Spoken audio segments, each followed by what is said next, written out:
Centre de formation Doctrine Christo ouvre ses formations à tous. Vous cherchez à découvrir la présence de Christ dans les Écritures? À raviver la foi qui sommeille en vous? Tout comme les disciples sur le chemin d'Emmaüs l'ont vécu. Tel que relaté dans Luc 24h32, ce centre de formation, CF, a pour but de découvrir Christ dans les Écritures. Il est la parole, connaître Dieu, c'est connaître la doctrine de Dieu. C'est l'objectif de cette école. Elle n'est pas destinée à une élite particulière, mais à toutes et à tous qui veulent grandir dans la foi en Christ. Pour chaque âme passionnée par Dieu et sa parole. Notre vision est simple, mais puissante, rassembler l'Église autour des Écritures et former des disciples. Rejoignez-nous pour explorer la profondeur de la doctrine divine lors de nos cours les mercredis de 21h à 22h.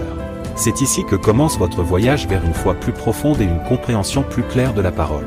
Nous sommes joignables au appel WhatsApp, plus 33 07 55 88 54 19, ou via notre site internet, www.doctricristo.com. Nos formations se font en ligne. Centre de formation Doctrine Christo, une école accessible à tous.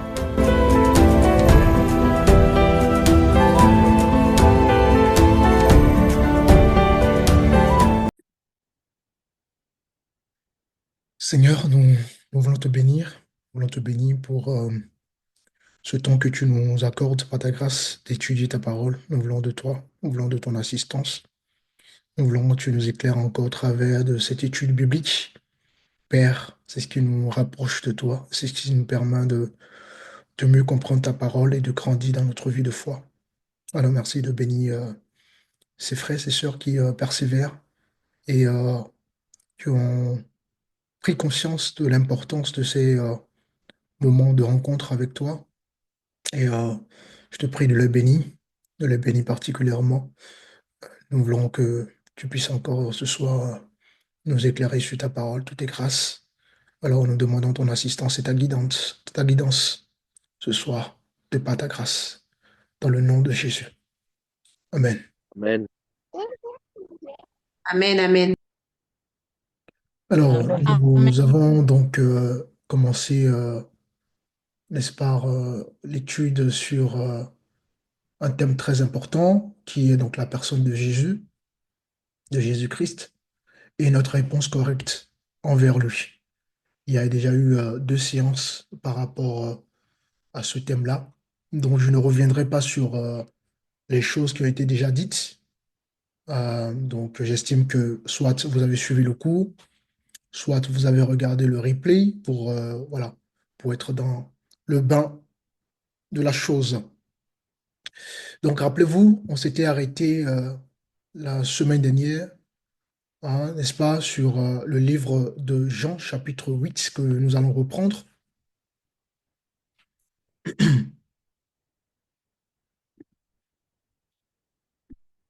Avant d'ailleurs même de lire Jean, chapitre 8, pour, à titre de rappel, on va reprendre donc le verset de base. Nous sommes donc dans le livre de Jean.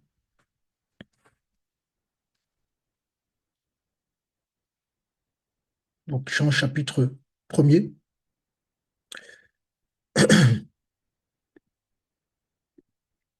Donc, le verset premier dit ceci. Au commencement était la parole, et la parole était avec Dieu, et la parole était Dieu. Elle était au commencement avec Dieu. Toutes choses ont été faites par elle, et rien de ce qui a été fait n'a été fait sans elle. En elle était la vie, et la vie était la lumière des hommes. Ensuite, nous descendons, donc à partir du verset 12. Mais à tous ceux qui l'ont reçu, à ceux qui croient en son nom, elle a donné le pouvoir de devenir enfants de Dieu. Et donc, on était en train de parler, d'accord, de la nécessité de comprendre le Christ que nous recevons. On avait remarqué que, en fait, il y a eu des phrases magiques comme ça, qui sont souvent répétées dans les communautés ou lors d'une conférence ou d'une réunion.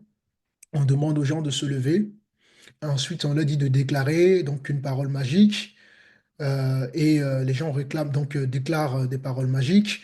Je te reçois, j'ai reçu Jésus dans mon cœur, etc., etc. Et puis, on se rend compte que, en fait, après, quelques jours, semaines, mois après, plus rien. D'accord? Parce que donc les gens ont tendance à croire que, enfin, les gens pensent qu'en fait, une fois ils ont déclaré des mots comme ça, c'est bon, donc la ceinture de sécurité a été mise une fois pour toutes, et puis il n'y a plus rien. Ou comme si les gens avaient besoin, donc il fallait prendre, en fait, déclarer des mots, déclarer que bon, on a reçu Jésus, que c'est comme si c'est un ticket, hein, c'est un ticket pour entrer dans le paradis. Une fois qu'on a reçu le ticket, il n'y a plus rien derrière. Alors que ça va au-delà de tout ça. Combien de gens ont reçu le Seigneur, ont déclaré des mots, on dit, ben, voilà, on dit des choses, peut-être vraies hein, sur le coup, peut-être, voilà, ils étaient sincères sur le coup, mais qui en réalité n'ont pas reçu le Christ véritablement. Voyez-vous? Et la Bible nous dit donc ici que à tous ceux qui croient et qui ont cru en son nom, donc on parle donc de qui l'ont reçu et qui croient en son nom. Donc il y a ici deux verbes qui attirent notre attention. On a déjà vu que le grec du verbe recevoir ici c'est lambano, rappelez-vous, et qui donc signifie en français prendre volontairement ou accueillir euh, avec intention, d'accord? Ou encore s'approprier quelque chose personnellement. Donc, ça va vraiment, pour accepter Jésus, ça va vraiment au-delà des mots. Il faut véritablement recevoir ce Christ-là dans une vie, dans notre vie. Voyez-vous? Il faut le recevoir non pas comme une phrase magique à déclarer, et puis bon, c'est fini. Non, non, non, non, non, pas du tout, les amis. Pas du tout. Pas du tout. Donc, c'est recevoir Jésus, c'est très profond. Nous avons vu qui est ce Jésus-là. Rappelez-vous donc selon donc euh, si on peut reprendre ça rapidement, Colossiens chapitre 1. Si quelqu'un peut me lire rapidement le verset 16. En lui ont été créées toutes les choses qui sont dans les cieux et sur la terre, les visibles et les invisibles, trône, dignité, domination, autorité. Tout a été créé par lui et pour lui. Amen. Donc, nous recevons un Dieu hein, qui, on a vu donc sur Jean chapitre 1, qui était au commencement, qui était, vous pouvez regarder sur votre écran. Donc, nous recevons un Dieu qui, euh, qui était donc au commencement, qui était avec Dieu et qui était Dieu. Et la Bible nous dit dans Colossiens, donc, chapitre 1, que tout a été créé pour Dieu. Or, l'évangile que nous écoutons, nous entendons aujourd'hui, ben, c'est que les choses ont été créées pour l'homme. Et nous avons vu que, en réalité, non, rien n'a été créé pour l'homme. Nous existons parce que tout a été créé pour Christ. Tout, tout est à lui. Et une vie qui est en dehors de Christ n'a pas de sens, n'a pas de valeur. Mais en réalité, quand notre vie est entre ses mains, quand notre vie, quand il est le maître de notre vie, le maître de notre souffle, nous le reconnaissons dans notre vie, là, notre vie, du coup, prend de la valeur. Et le verbe recevoir ici, c'est accepter personnellement, accueillir Christ, n'est-ce pas, comme Seigneur. Donc, quand la Bible dit tous ceux qui l'ont reçu, ça nous parle véritablement de ceux qui l'ont accepté comme Seigneur dans tout. Jésus doit être Seigneur dans tout dans notre vie. Seigneur de notre vie, Seigneur de nos foyers, Seigneur de nos projets, Seigneur de tout. C'est pas qu'on prend une partie de Jésus et puis voilà, on met de côté, non, on met de côté ce qui ne nous arrange pas. On prend tout de lui parce que nous faisons partie justement de lui. Tout a été créé pour qui? Pour Christ. Le monde visible, invisible, tout, chaque respiration, tout a été créé pour le Fils et non pour l'homme. Et ça, c'est vraiment très, très important de comprendre ça. Donc, euh, Ce n'est pas simplement des mots, des paroles juste magiques qu'il faut prononcer, parce que malheureusement, hein, on a tordu ce beau verset biblique, hein, on l'a dépourvu de son sens, et on a fait de ce verset, malheureusement, n'est-ce pas, euh, un verset qui maintient les gens dans la religion, au lieu de transformer les gens. Voyez-vous? Mais à tous ceux qui l'ont reçu, lambano, d'accord? Donc ceux qui ont personnellement reçu Jésus, qui ont fait de Jésus leur maître, qui ont accepté que Jésus soit leur maître, qui ont accepté que Jésus soit le maître de tout, le décisionnaire de tout, celui qui guide, celui qui conseille, celui qui oriente. Et ensuite, le verset continue, à ceux qui croient en son nom. Et là, c'est intéressant, parce que on nous parle juste avant de recevoir, et après, on nous parle de croire. Et le verbe croire, ici, nous avons déjà vu en grec, c'est pistéo. D'accord? P-I-S-T-E-U-O avec accent. On a vu ce que ça signifie. Ça signifie quoi? Ça signifie mettre sa confiance euh, entièrement en lui. Voyez-vous? Ça signifie se confier totalement à Christ. Voyez-vous? Adhérer à la personne de Christ. Donc, la Bible ici nous invite à croire en la parole de Dieu. Si nous avons reçu Jésus comme Seigneur Sauveur, ben, nous devons croire en sa parole. Nous devons suivre sa parole. Nous devons adhérer à sa personne, à ses enseignements. Nous devons obéir, nous devons agir conformément, hein, à notre Seigneur. Pas qu'on vient au Seigneur et puis on n'a pas envie de marcher dans ses voies. Hein, vous allez entendre des gens qui croient en Dieu, mais qui croient, qui ont déclaré qu'ils ont reçu Jésus, mais qui ne veulent pas suivre les enseignements de Jésus, par exemple. Voyez? Il y a des gens qui croient et qui ne vivent pas dans l'obéissance, par exemple. Il y a des gens qui croient, qui ne vivent pas qui n'ont pas une relation personnelle et individuelle avec ce Seigneur-là. Donc, le croire ici, ça nous invite à avoir une relation profonde avec ce Dieu-là, à nous confier totalement à notre Seigneur, à adhérer à sa personne, à adhérer à ses enseignements. Donc, croire en son nom, c'est croire, n'est-ce pas, en tout ce que Jésus est et représente, à la fois sa personne, son œuvre, son autorité, ses enseignements, etc., etc. Donc, la conversion, c'est une histoire de relation. La conversion, c'est une histoire de relation et non de mots. C'est très important. Maintenant, nous allons aborder donc le verset que nous avons vu. Nous sommes donc dans Jean chapitre 8. On était sur ce verset-là la semaine dernière. Et on va prendre le verset 31. Et il dit aux Juifs qui avaient cru en lui, si vous demeurez dans ma parole, vous êtes vraiment mes disciples. Amen. Amen.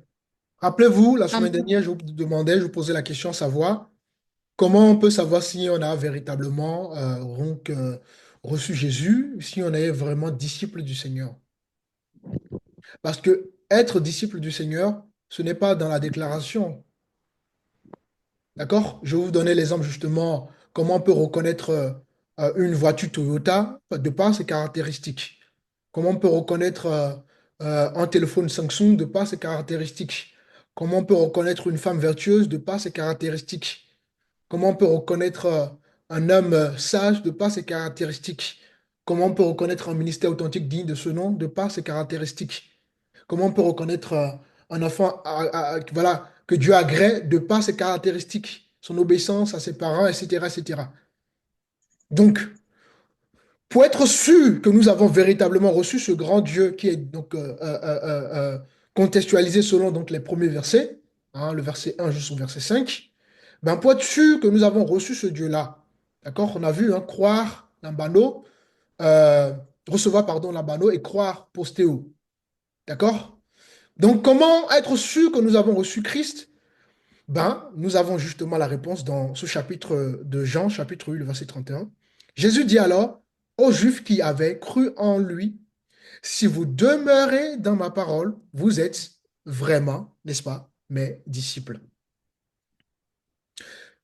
Et donc ici, il faut savoir que pour bien comprendre le contexte de ce verset, faut comprendre que les Juifs qui avaient cru en Jésus, ils avaient cru en Jésus, voyez-vous, non pas avec une foi comme salvatrice. Hein. Qui peut me rappeler rapidement de ce que c'est que la foi salvatrice? On l'a vu. Hein. Qu'est-ce que c'est la foi salvatrice? C'est la foi qui sauve, C'est la pasteur. foi qui sauve. Il y a combien de types de foi? Il y a trois types de foi. Qui sont? La foi fruit de l'esprit, la foi Ouais. qui est un don et la foi salvatrice. Voilà. La foi salvatrice, elle est nécessaire lors de notre conversion parce que c'est elle qui va nous permettre justement, n'est-ce pas, d'appliquer ce verset biblique donc de Jean, chapitre 1, le verset 12, de recevoir et de croire. D'accord? C'est la foi qui sauve. Et ces Juifs-là n'avaient pas forcément cette foi salvatrice.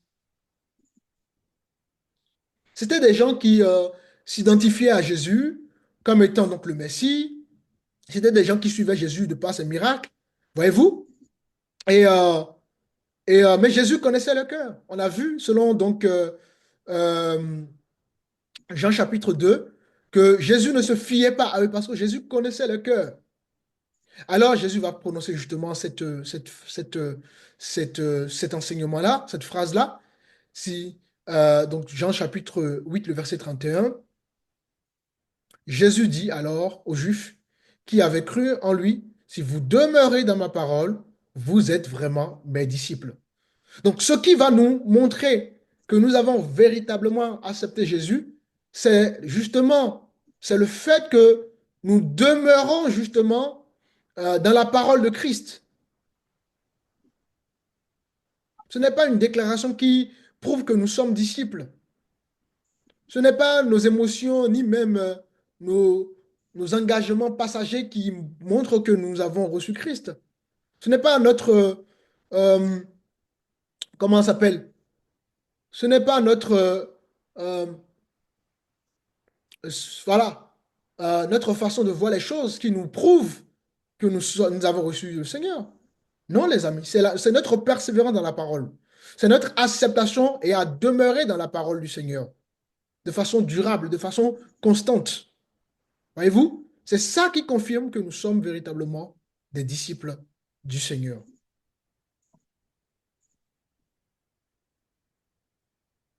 Si vous demeurez dans ma parole, vous êtes vraiment mes disciples. Et donc, le contraire est aussi vrai. Hein.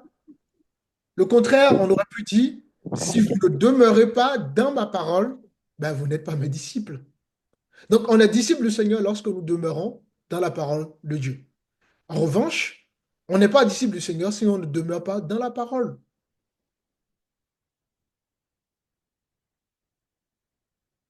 Évidemment, cela ne veut pas dire que quelqu'un est sauvé et ensuite la personne va perdre son salut. Hein. Hein, c'est pas ce que ça veut dire. Hein. D'accord? C'est pas ce que Jésus enseigne. Ce qui enseigne ici, ben, c'est que le salut, justement, est une œuvre surnaturelle de Dieu. Et celui qui a commencé donc une œuvre euh, dans notre vie, eh ben, on va voir les fruits. Si Jésus a commencé quelque chose dans notre vie, nous allons voir les fruits. Les fruits vont se manifester. Il est celui qui amène, on va là, d'ailleurs, on va prendre si vous voulez, nous sommes dans Philippiens chapitre 1. Philippiens chapitre 1, le verset 6.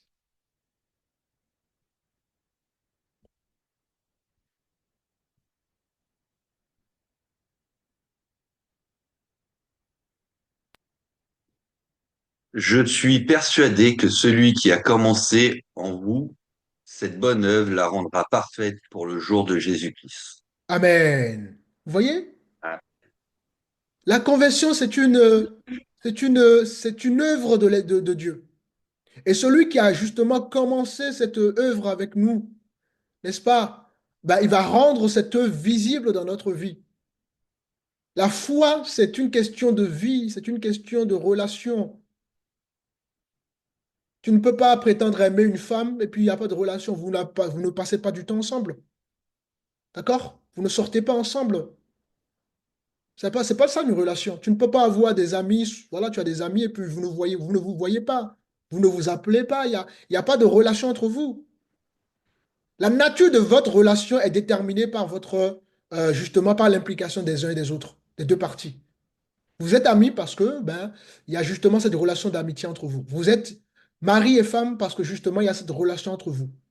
Et donc, en voyant vos fruits, on peut dire, ah, telle personne est en relation. Telle personne est l'ami de telle, de par de votre conduite. Ah ben, c'est la même chose avec le Seigneur.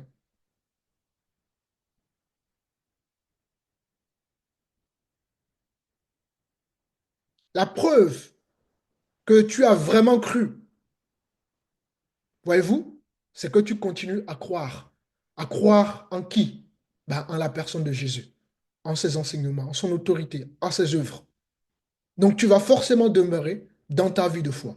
Et c'est ce qui va montrer, c'est ce qui prouve que véritablement tu as reçu tu as reçu Jésus comme Seigneur Sauveur dans ta vie.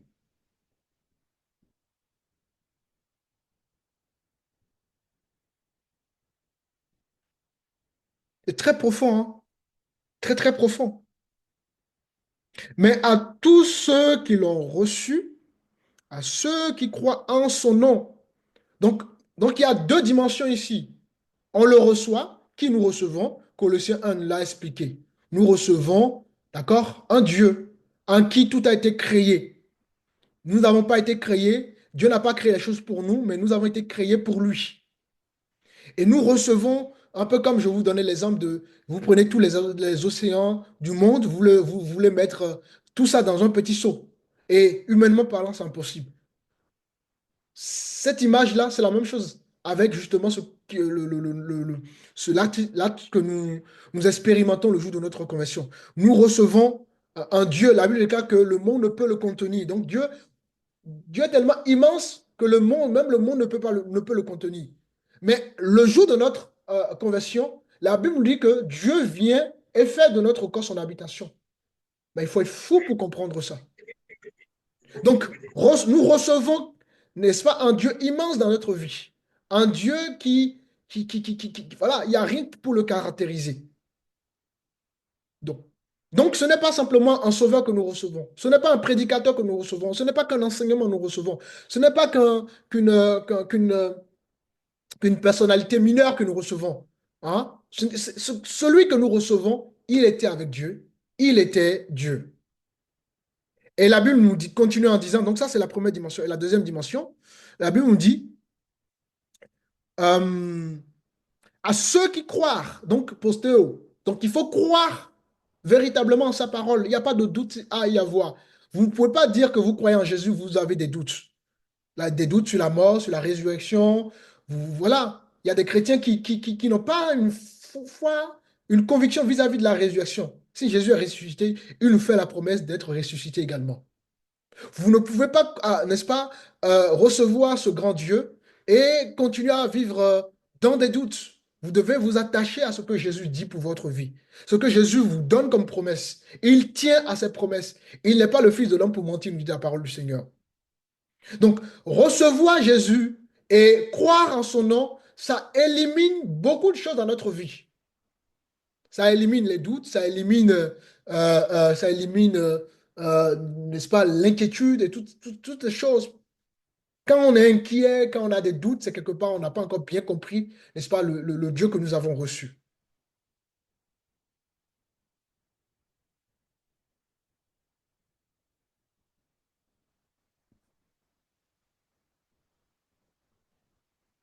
La conversion commence par là. Ce qui me détermine que j'ai cru, j'ai reçu Jésus, il y a eu véritablement la nouvelle naissance et ma persévérance en demeurant dans la parole de Dieu. Celui qui demeure dans ma parole est mon disciple. Mais le contraire, celui qui ne demeure pas dans ma parole n'est pas mon disciple.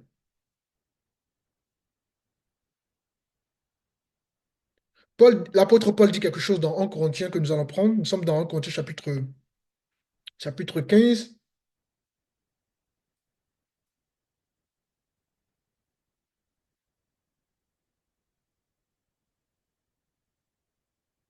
Et alors, 1 Corinthiens chapitre 15, on va lire à partir du verset premier. Verset premier. Je vous rappelle, frères, l'évangile que je vous ai annoncé, que vous avez reçu, dans lequel vous avez persévéré et par lequel vous êtes sauvés, si vous le retenez tel que je vous l'ai annoncé, Amen. autrement, Amen. Donc ici, l'apôtre Paul ne dit pas qu'on peut être sauvé un jour et perdre le salut le lendemain. Non, c'est pas ce qu'il dit. Qu'est-ce qu'il dit? Il dit que la preuve que je suis sauvé, que tu es sauvé, que nous sommes sauvés, c'est que nous tenons fermement dans l'évangile. Voyez-vous? C'est ça qui prouve que nous avons reçu Jésus. Aujourd'hui, trop de gens pensent être sauvés parce qu'ils ont fait donc une prière, hein. Ils n'ont jamais été enseignés sur la repentance, le renouvellement, la croix et toutes ces choses-là. Et puis bon, on les présente à l'église comme sauvés, sans véritablement, euh, sans véritablement une conviction. Et puis on se rend compte que, ben, en fait, avec le temps, plus le temps passe, eh ben, ces derniers n'ont pas de vie. Parce qu'en fait, ils n'ont tout simplement pas reçu ou n'ont pas encore reçu Jésus.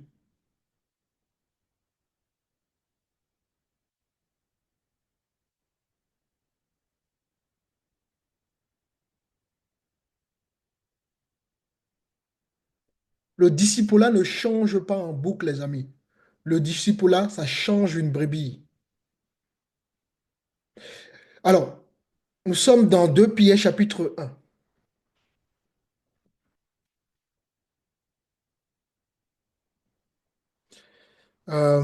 On va prendre verset 10.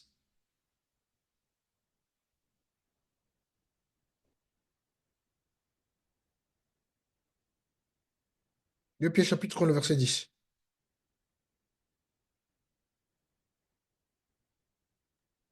C'est pourquoi, frères, appliquez-vous d'autant plus à affermir votre vocation et votre élection, car en faisant cela, vous ne bronchirez jamais. Amen. Waouh! Vous voyez ça avec moi, mes frères?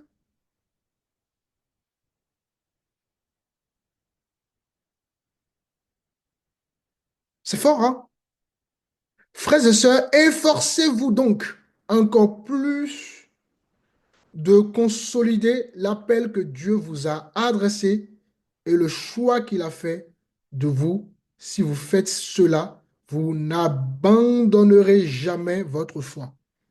Donc, la vie de foi, c'est une vie d'exercice.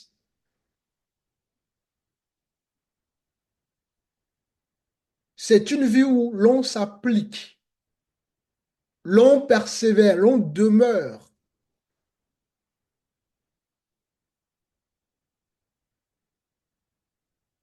Si j'ai rencontré une femme et que je l'aime, je l'ai épousée, d'accord?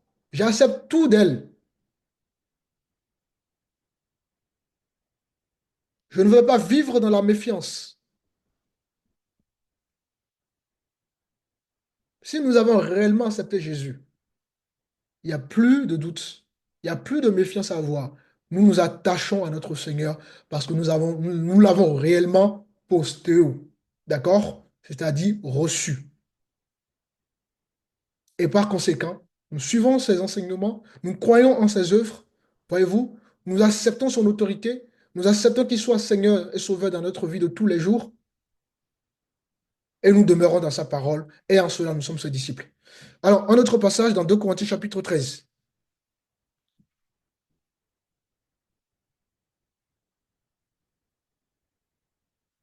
Euh, attendez, je cherche le verset.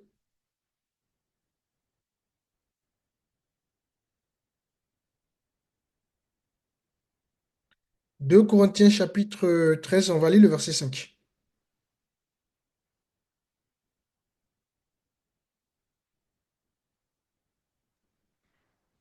Examinez-vous vous-même pour savoir si vous êtes dans la foi.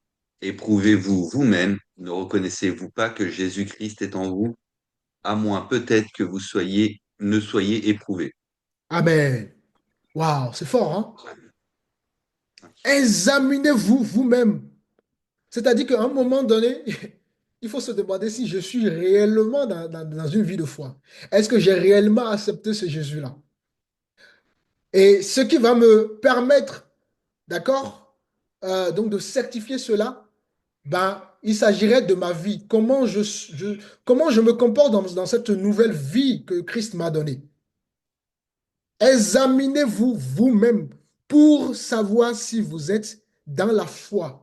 Comment on peut savoir si on est dans la foi? Ben justement, en demeurant dans la parole, en persévérant dans la parole, en suivant les enseignements justement de Jésus, pour grandir, pour le connaître, pour le découvrir et pour vivre conformément à sa volonté, à son autorité.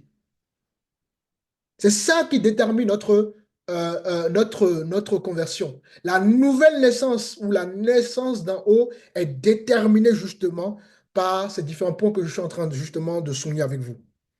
Examinez-vous vous-même pour savoir si vous êtes dans la foi. Éprouvez vous-même. Ne reconnaissez-vous pas que Jésus-Christ est en vous? C'est une question. En d'autres termes, si Jésus-Christ est en vous, pourquoi vous ne portez pas du fruit? Parce que tout naturellement, quand Jésus-Christ est dans la vie de quelqu'un, on porte du fruit. Quand tu es amoureux d'un homme ou d'une femme, ça se voit à l'extérieur, hein. Tu ne peux pas cacher ça. Sauf si tu n'es pas amoureux. Mais quand tu es amoureux, ça se voit. Les gens te diront, mais tu es un homme amoureux, tu es une femme amoureuse. Parce qu'il y a quelque chose que tu vas dégager tout naturellement. Ah ben, c'est la même chose avec Dieu. Tu ne peux pas, hein, prétendre avoir reçu Jésus et il n'y a pas justement de fruits qui se dégagent à l'extérieur.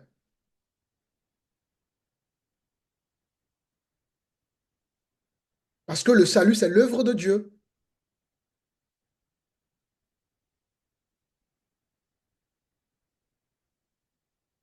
Lorsque Jésus touche quelqu'un, sa mission, c'est de transformer la personne.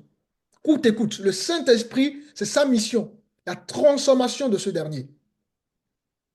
On a vu, hein, le Saint-Esprit, lorsque Jésus va promettre justement le Saint-Esprit, qu'est-ce qu'il dirait à ses disciples?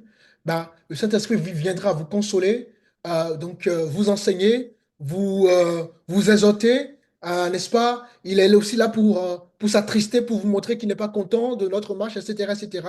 Et celui qui est scellé justement du Saint-Esprit, ben, à un moment donné de sa marche, mais le Saint-Esprit est là pour l'interpeller justement.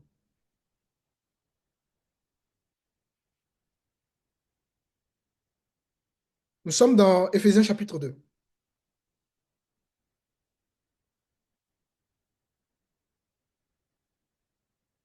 Et on va lire le verset 10.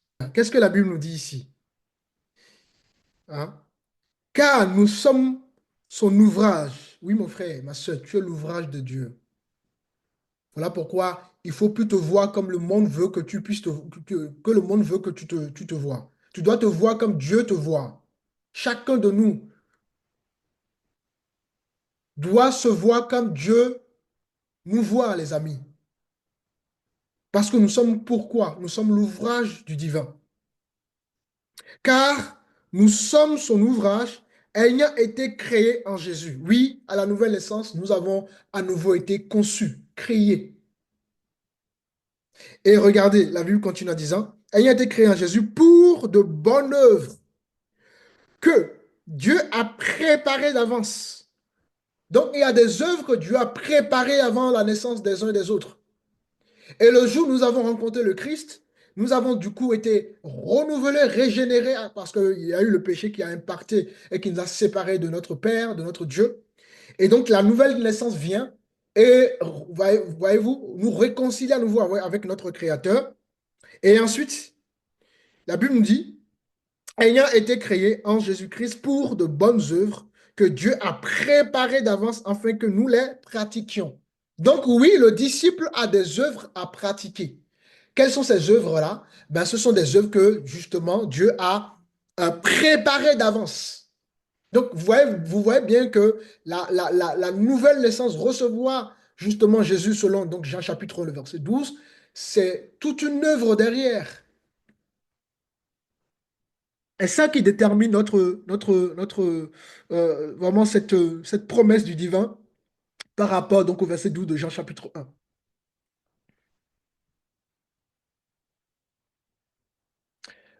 Jean chapitre 15,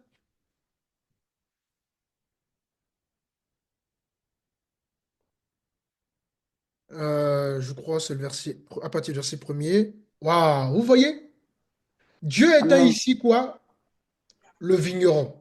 Jésus est le cep. Et nous sommes quoi? Le sarment. Et regardez cette belle relation justement entre Dieu le Père, Dieu le Fils et nous. Il y a donc une relation où sans Christ, on ne peut pas porter du fruit. Ce n'est pas possible.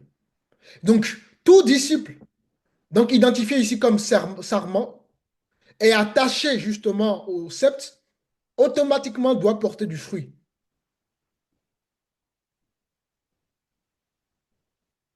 Vous voyez? Automatiquement doit porter du fruit. Donc, tu ne peux pas accepter Jésus et ne pas porter du fruit à ta conversion. Ce n'est pas possible. Je vais vous raconter un témoignage. Un jour, un évangéliste m'avait écrit un jour, il y a quelques années de cela déjà, et il me laisse ce message genre qu'il a évangélisé donc cette personne et que cette personne a été donc miraculeusement sauvée. Et après avoir justement reçu donc la fameuse prière dont je vous parlais depuis un petit moment, d'accord, la prière du salut, voilà, la répétition des choses. Et puis je lui ai dit que je ne savais pas qu'il était donc charismatique. Et il me laisse un message, il me dit, mais je ne suis pas charismatique.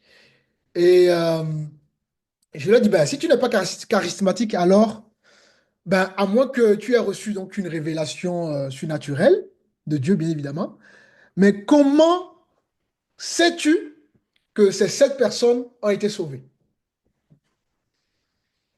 Il me répond, il me dit, parce que la Bible dit que ben, lorsqu'on croit et qu'on se repent, ben, on est sauvé et on peut donc avoir une assurance immédiate. Ensuite, j'ai répliqué, je lui ai dit, il n'y a qu'une seule assurance plus grande, d'accord, qui prouve que nous pouvons être sauvés, qui est la persévérance dans la foi, la transformation visible dans le temps. C'est-à-dire quoi?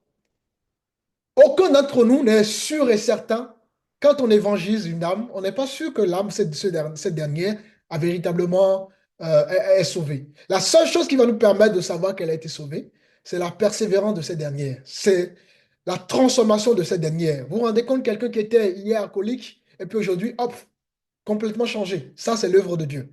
Quelqu'un qui était donc hier un voleur, voilà, qui est complètement transformé. Ça, c'est l'œuvre de Dieu. Quelqu'un qui était voilà,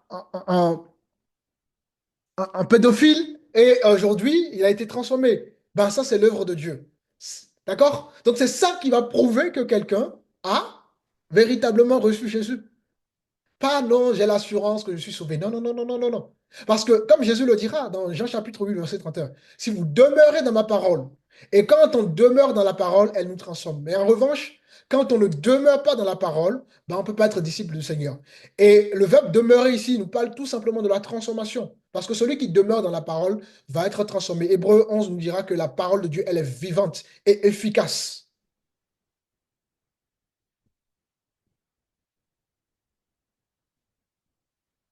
Si vous demeurez dans ma parole, vous êtes vraiment mes disciples. Vous connaîtrez la vérité et la vérité vous rendra libre, ou d'autres versions dira, vous affranchira. Donc, celui qui demeure dans la parole va rencontrer donc une vérité, Une vérité qui va nous affranchir, qui va nous transformer. Voyez-vous? Qui va nous rendre libres.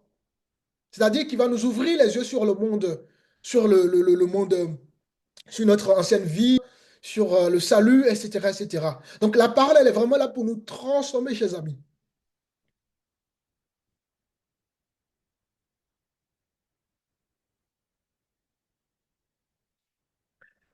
Alors, Hébreux chapitre 12.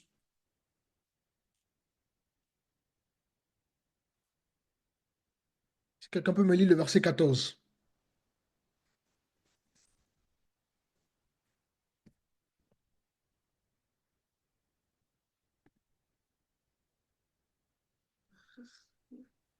Recherchez la paix avec tous et la sanctification sans laquelle personne ne verra le Seigneur. Amen. Vous voyez? Sans justement la sanctification, personne ne peut voir le Seigneur. Et la sanctification, ça nous parle de quoi? La sanctification, pardon, c'est juste une vie, une vie transformée. C'est juste une transformation.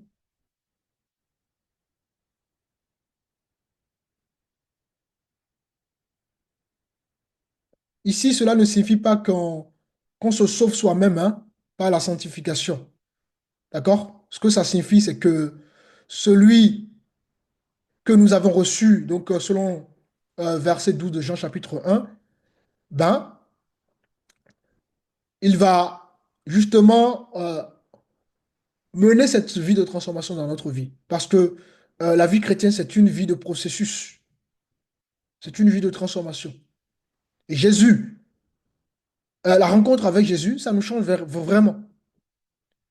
Vous n'avez pas, vous n'avez pas appris qu'il y a des hommes qui rencontrent des femmes qui sont complètement changées positivement. Des femmes qui rencontrent des hommes et elles sont changées positivement. Pourquoi? Parce que l'amour, ça fait des bonnes choses. L'amour, ça peut transformer toute une vie. Ça peut transformer un homme, ça peut transformer une femme. Et donc, on ne peut pas rencontrer l'amour par excellence. Christ et ne pas être transformé. Et je ne suis pas en train de vous parler d'une vie parfaite.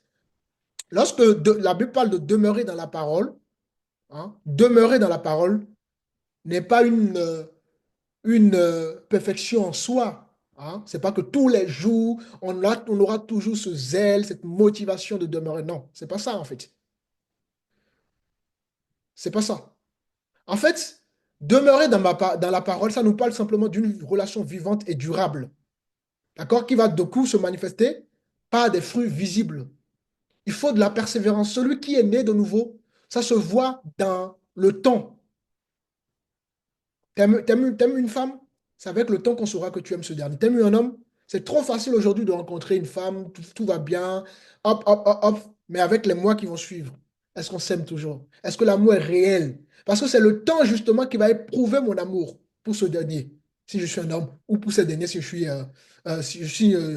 une femme. C'est le temps qui va prouver que j'aime ma femme. Donc, quand on croit réellement, quand on est réellement né de nouveau, d'accord? Ben, on le voit au travers de ces différents points. La persévérance dans la foi, la vie voilà, des fruits qui se dégagent de notre vie, d'accord? Parce que Dieu nous donne véritablement une relation profonde, une vie nouvelle. Et du coup, ben, parce que j'ai reçu le Saint-Esprit, je vais pouvoir persévérer dans ma vie de foi. Et ensuite, le Saint-Esprit va me transformer progressivement parce que c'est un processus. Et ensuite, je vais être soumis, n'est-ce pas, à la croissance de Christ, parce que c'est Christ qui va opérer tout ça dans ma vie. Jésus va dire, euh, encore je reprends donc le verset 31 de Jean chapitre 8, si vous demeurez dans ma parole, vous êtes vraiment. C'est intéressant l'adjectif vraiment ici. Hein. Vous êtes vraiment, hein, vraiment mes disciples.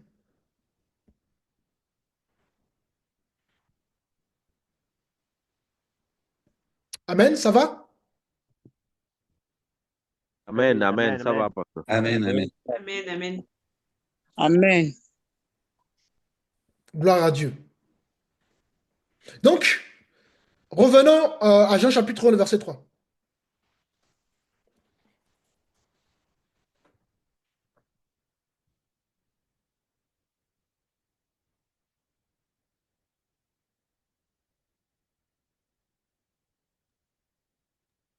Dans chapitre verset 1, 3. verset 3. Toutes choses ont été faites par elle, et rien de ce qui a été fait n'a été fait sans elle. Amen. Alléluia. Le elle ici, évidemment, c'est la parole, et c'est la parole, c'est Christ, hein. Donc, tout a été créé par elle. Donc, le elle ici, c'est logos, la parole. Et rien de ce qui a été créé n'a été fait sans elle. Ça signifie tout simplement que Christ est l'auteur de la création. D'accord? Christ est l'auteur de la créature. Il a été créé, enfin, on a été créé pour lui, plutôt. Il a créé notre vie. Il a créé notre souffle, notre corps. Donc, il a tous les droits sur nous. Pas je donne ceci à Dieu, puis non, je ne donne pas ceci. Non, tu donnes tout à Dieu. Et tu lui fais confiance. Et rappelez-vous ce que Jésus dira. Si vous, méchants que vous êtes, vous savez donner de bonnes choses à vos enfants, mais à plus forte raison, votre Père céleste, ça sous-entend que Dieu nous donnera toujours des choses de meilleures plus que ce que nous pouvons imaginer. Nous, en tant que parents, on donne de bonnes choses à nos enfants, mais Dieu nous dit qu'il nous donnera plus de choses de plus meilleures que ce que nous donnons à nos enfants. Donc, Jésus ne nous mettra jamais en difficulté. Jésus ne nous donnera jamais des choses qui ne nous aideront pas. Jésus ne va jamais chercher notre malheur. Il est là pour nous donner. Rappelez-vous, Jérémie dira que Dieu a un projet de paix et de bonheur pour nous. Jésus a un projet de paix pour chacun d'entre nous. D'accord? Si tu Amen. vis dans une relation de couple et que tu vis dans la méfiance, écoute, quelque part, tu ne fais pas confiance à ton partenaire. C'est important ça. Mais quand tu fais confiance à ton partenaire, tu peux dormir, tu peux peu importe. Tu es tranquille avec ton partenaire parce que tu es serein. Tu es sereine avec ton partenaire. Tu sais que tu peux faire confiance à ce dernier. Fais confiance à ce dernier. Et du coup, tu vas vivre dans une relation, voilà, dans une vie épanouie en fait. S'il n'y a pas la confiance, il serait difficile d'être heureux dans son ménage. Mais quand il y a la confiance, ben on est heureux. Ah ben, quand on comprend ça, ben, qu'on sait que avec Christ, il y a cette relation de confiance, on va être heureux, heureuse. Parce que lui, il voudra toujours de bonnes choses pour nous.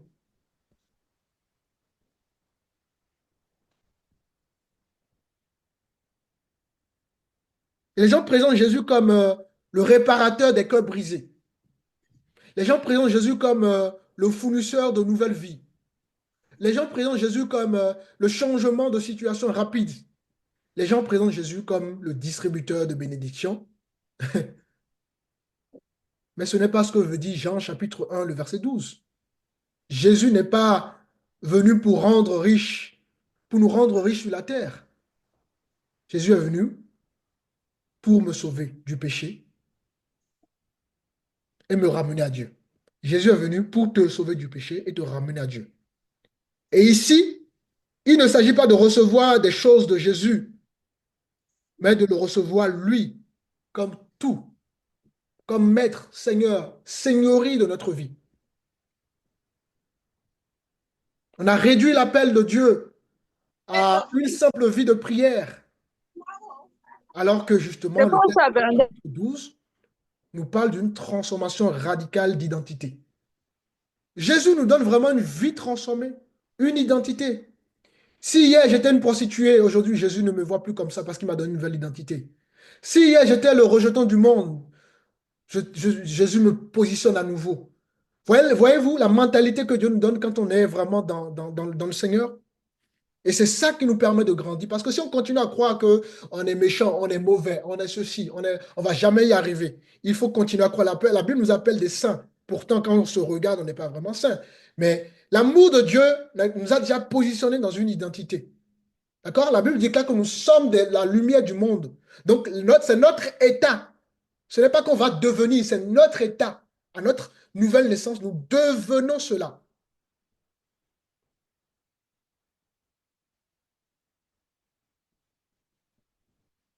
Et donc, à tous ceux qui l'ont reçu, il a donné le pouvoir, d'accord, de devenir enfants de Dieu. Donc, parce que nous avons compris que nous avons reçu, parce que nous avons cru en la personne, en son œuvre, en son autorité, etc., etc., eh ben, nous devenons, n'est-ce pas, pas conséquents, des enfants de Dieu.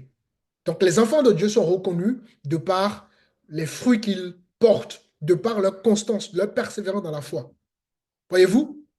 Donc ici, Jean 1, chapitre, le verset 13, qui suit donc le verset 12, c'est une triple euh, négation qui montre que cela vient de Dieu seul. Nous ne devenons pas enfants de Dieu, non pas de par notre sang, c'est-à-dire non pas de l'origine humaine, de notre généalogie. D'accord? Nous ne devenons pas enfants de Dieu, non pas de par notre propre volonté. C'est pas qu'aujourd'hui je désire d'être enfant de Dieu, non. Nous ne devenons pas enfants de Dieu de par la chair. Ça nous parle des désirs humains. Nous ne devenons pas non plus enfants de Dieu de par notre volonté, la volonté humaine, de par le plan humain. Mais nous devenons enfants de Dieu, n'est-ce pas? De par tout simplement la volonté du divin. C'est Dieu qui nous fait naître. C'est une œuvre spirituelle et non une œuvre charnelle. Donc, ça exclut tout ce qui peut être émotion en vie personnelle. Dieu nous donne une vie nouvelle et nous accédons à sa grâce. Et ensuite, il opère de la transformation véritable en nous. Et au fur et à mesure que nous évoluons, on constate que le Seigneur nous change réellement. Comparez nos vies. Il y a 5 ans, il y a 10 ans de cela, est-ce que vous êtes la même personne? Il y a 2 ans, il y a 3 mois. Est-ce que les choses n'ont pas changé? Si les choses ont changé, si la réponse est oui, donc bénissez le Seigneur, que le Seigneur est en train de vous transformer. Et ça, c'est l'œuvre du divin. De pas justement le fait de le recevoir et d'avoir cru en son nom. Donc, voilà. Il y a beaucoup de choses certainement à dire par rapport à tout ça, mais c'était important qu'on comprenne, n'est-ce pas, le début de notre marche avec le Seigneur. Hein.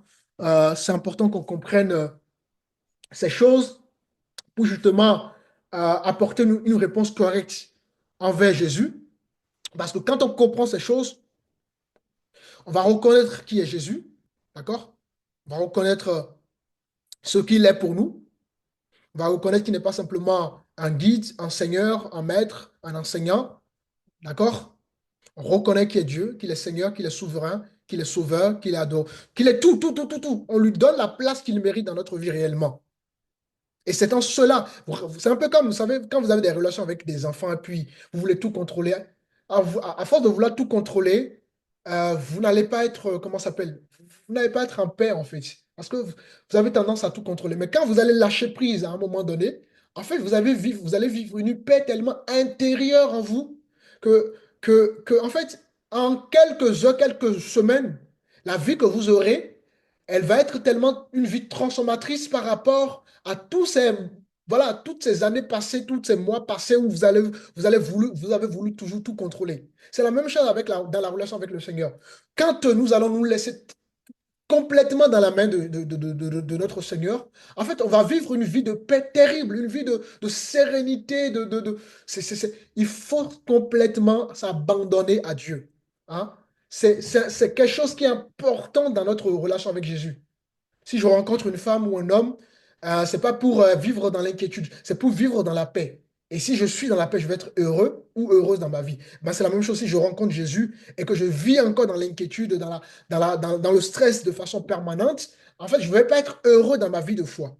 Donc, plus je vais demeurer dans la parole. Donc, demeurer dans la parole ici nous parle voilà, de la méditation, d'étudier sa parole, de le chercher, de l'explorer. Et plus je vais le connaître, ben, plus je vais lui faire confiance. Et en le faisant confiance, je vais être dans la paix. Hein? Tu ne peux pas rencontrer un homme comme ça, puis tu dis, j'épouse l'homme, il faut il faut prendre le temps de le connaître. Tu ne peux pas rencontrer une femme comme ça, tu l'épouses le même jour que tu l'as rencontrée. Tu prends ton temps pour la connaître. Et parce que tu le connais, évidemment, on ne connaît pas une personne complètement, totalement.